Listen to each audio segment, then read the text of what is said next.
Salam alaikum Ibra, je suis très content que tu sois là. Comme d'habitude, Yang est toujours fille du New Dimbali, quoi, de populariser le New Def. En fait, Journée Bitaille, c'est une conférence pour que nous réfléchir sur nos ressources. C'est une première. On l'a fait avec des panafricains. Ils sont dans la même logique de travailler sur nos ressources. Et on pense qu'aujourd'hui, c'est une chose très importante que de travailler sur les ressources.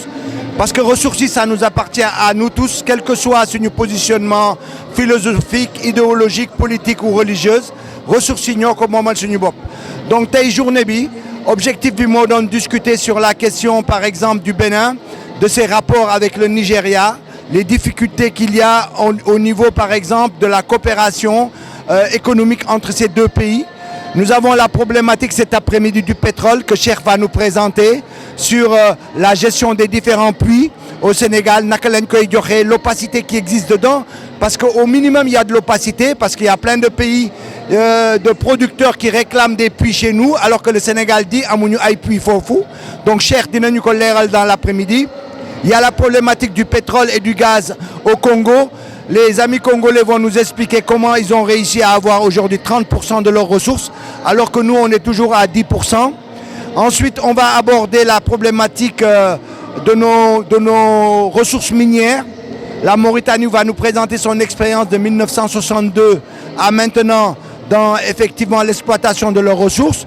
Et moi, je vais vous parler effectivement de pourquoi toutes nos politiques qu'on a mises en place pour exploiter sur nos ressources au niveau de la Falémé, les minerais de fer de la Falémé, ça n'a jamais réussi.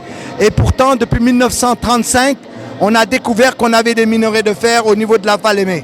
Et donc aujourd'hui, presque 90 ans après, on n'a toujours pas réussi à l'exploiter parce qu'on n'a toujours pas trouvé des partenaires capables de nous aider pour pouvoir travailler avec eux et exploiter nos minerais pour le bénéfice de notre peuple et de notre pays.